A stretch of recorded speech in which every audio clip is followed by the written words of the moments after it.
Bonjour à tous, je suis Camille. Dans ma vie, je fais à la fois pas grand-chose et plein de trucs, mais surtout, je suis une meuf perchée et je suis tellement perchée que je vis parmi les planètes et les étoiles.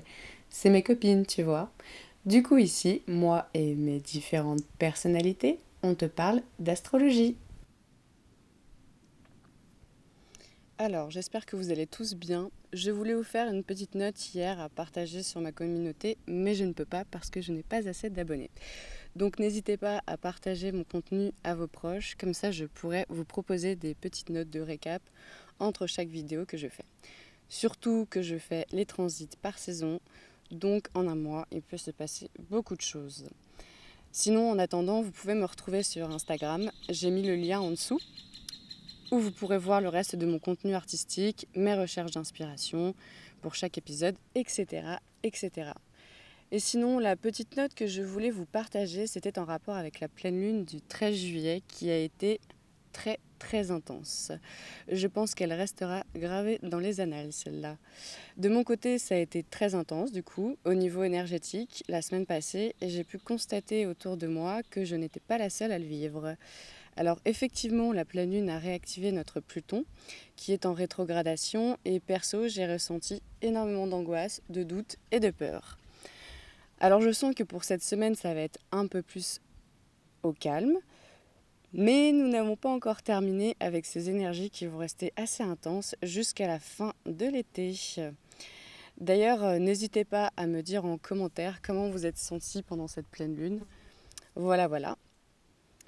Bon, sinon, ce que je voulais vous partager aussi, c'est que nous avons eu l'entrée de Mars en taureau, qui est dans le premier décan du taureau actuellement, donc sur le 8e degré.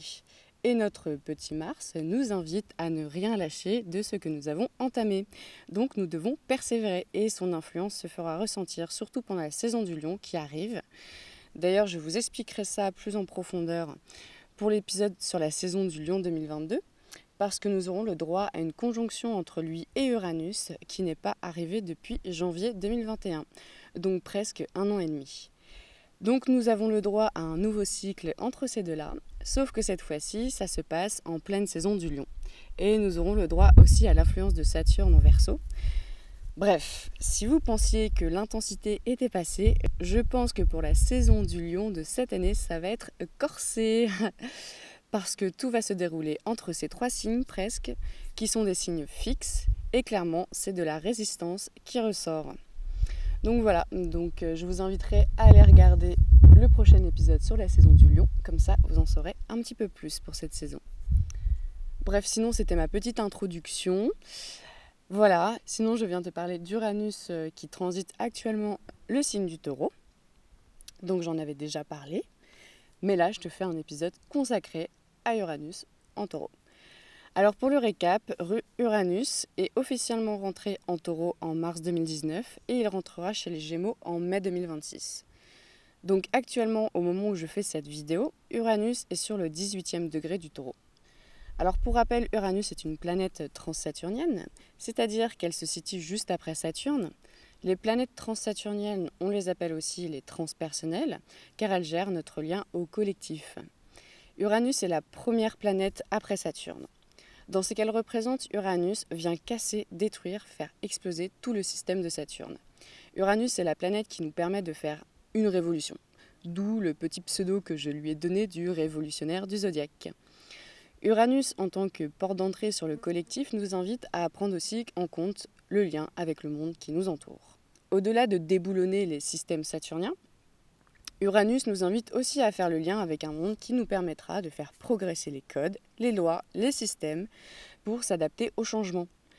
Et en cela, Uranus a aussi un lien avec tout ce qui est avant-garde, tout ce qui sort de l'ordinaire, tout ce qui ne fait pas partie du traditionnel imposé par Saturne. Et donc avec des choses qui vont à l'encontre du système de Saturne. Uranus cherche à tout prix à aller casser les codes sans forcément en installer d'autres. Il est surtout là pour nous permettre que notre vision et notre point de vue sur la vie et le monde ne soient pas enfermés dans un schéma qui se répète. Si Uranus n'était pas là, nous serions restreints par Saturne, qui nous forcerait à avoir une seule et même vision qui serait régie par des lois et des systèmes saturniens. Et en ce que Saturne représente, nous deviendrons tous vieux avant l'heure et nous ne pourrions pas entrevoir d'autres possibilités, d'autres idées pour pouvoir évoluer et faire progresser le monde qui nous entoure. Alors voilà pour le rappel de ce qu'Uranus représente. Alors ensuite, le signe du Taureau, quant à lui, est le deuxième signe du zodiaque. C'est un signe fixe de l'élément Terre. Le Taureau est le premier pilier que nous avons dans le cycle du zodiaque. Le Taureau est synonyme de constance. Il met les premières fondations. Le Taureau est un signe lent mais obstiné. Le Taureau est aussi le signe des premières sensations. Il vient stimuler nos sens. Et ce signe est aussi celui qui va nous permettre d'utiliser nos sens pour construire les bases de notre être. Et donc le Taureau a un lien fort avec la nourriture, l'argent et bien sûr tout ce qui est tangible. Chez le Taureau, nous sommes pure matière. D'ailleurs, le signe du Taureau représente aussi la fertilité. Et la saison du Taureau se trouve justement à la période de l'année où le sol, la terre, est fertile et où on vient terminer l'ensemencement de la terre pour les futures récoltes. Alors, quand Uranus vient chez le Taureau, que se passe-t-il ? Déjà, nous allons un peu rebrousser chemin sur le transit d'Uranus, parce qu'avant d'être en Taureau, Uranus était chez le Bélier. Et quand une planète rentre chez le Bélier, c'est un nouveau cycle du zodiaque que cette planète démarre. Donc Uranus continue d'entamer son nouveau cycle en Taureau. Alors Uranus n'est pas à son aise dans le Taureau, comme je l'avais déjà expliqué, car le signe du Taureau fait ralentir l'énergie hyper cassante et explosive d'Uranus. Alors cela ne signifie pas que l'énergie de ce transit mettrait plus de temps à s'appliquer, cela signifie qu'Uranus se sent bridé par le signe du Taureau. C'est comme si Uranus était dans une maison trop rustique pour lui, il s'ennuie vite car il n'a pas d'objet ou de divertissement pour le stimuler. Alors il vient s'occuper un peu comme il peut. Et donc pour métaphorer, Uranus peut récupérer tous les vases hyper travaillés très finement et décider de tous les briser pour les réassembler ensemble pour en faire un plus grand par exemple. Ou il pourrait décider qu'à la place de cultiver la terre d'une manière normale, il inventerait un autre système d'irrigation parce que la manière dont l'eau est amenée à la terre ne lui convient juste pas. Bref, c'est un peu pour donner une image.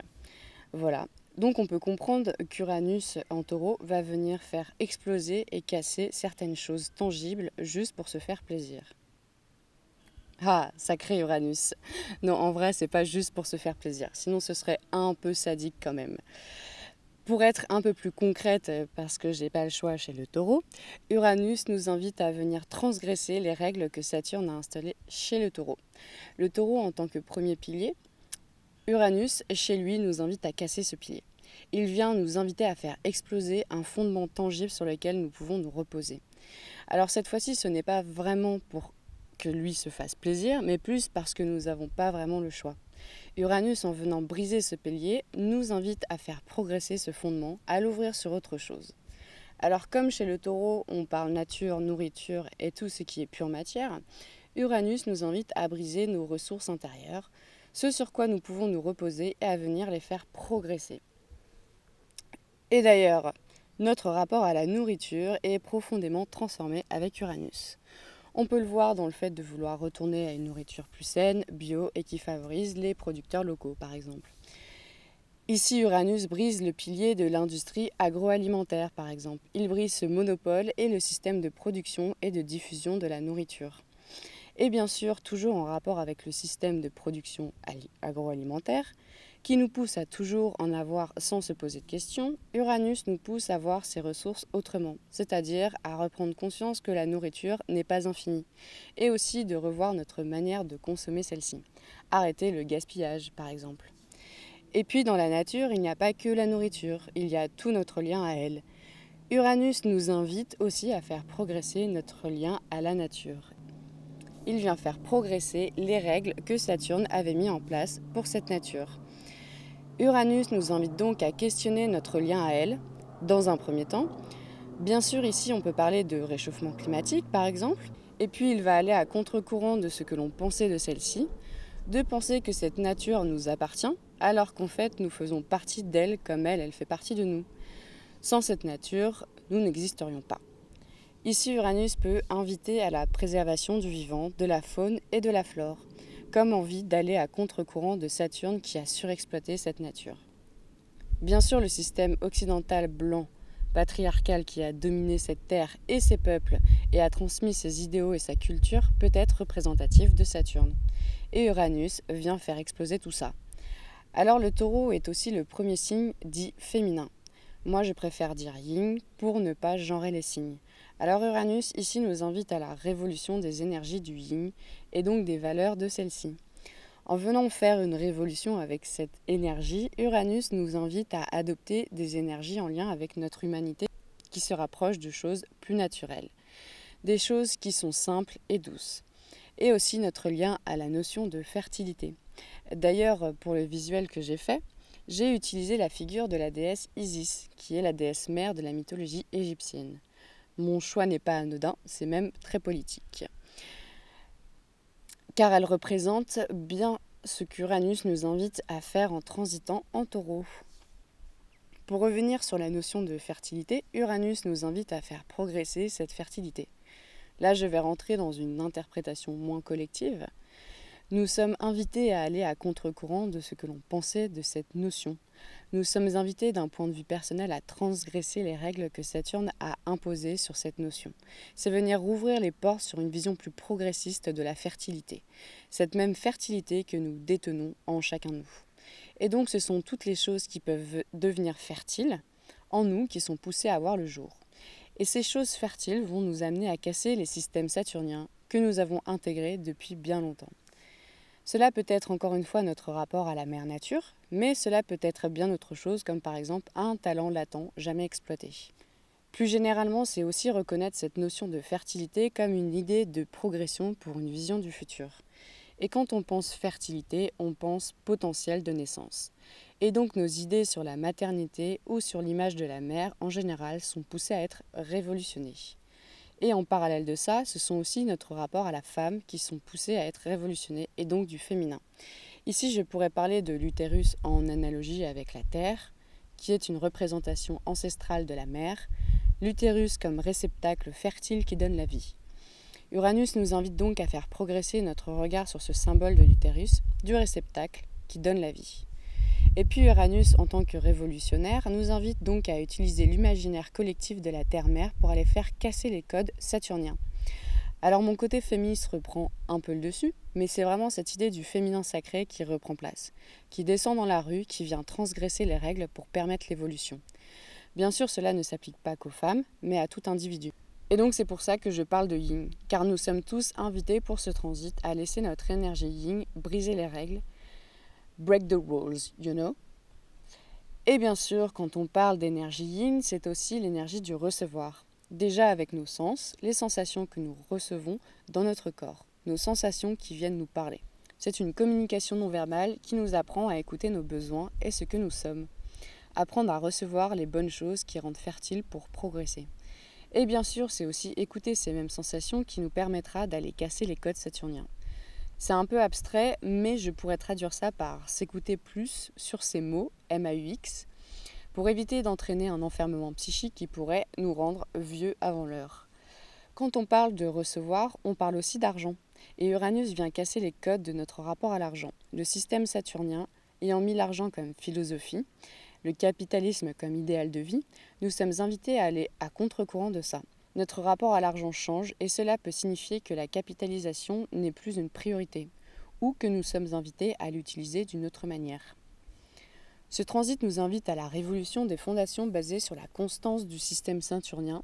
Nous sommes invités à observer la péremption de ce système pour le briser. Bien sûr, il y a aussi notre lien à la technologie. Celui-là, je voulais le garder pour la fin. Non seulement la technologie est omniprésente aujourd'hui, nous sommes devenus complètement dépendants d'elle. J'en ai déjà parlé dans une précédente vidéo, il me semble pour le nœud nord en taureau. Ce transit d'Uranus en taureau, au-delà de nous faire totalement intégrer la technologie comme une partie inhérente à notre existence en tant qu'être humain, il peut venir nous signifier que la technologie et la nature, qui sont chacun aux antipodes l'un de l'autre, doivent s'allier ensemble. Mais bon, je n'ai pas envie de rentrer dans une interprétation anthropocène de l'astrologie, mais ça pourrait résonner. J'irai plus dans l'idée que les valeurs qui proviennent de la nature, de mère nature, sont remis au goût du jour, comme une nouvelle mode.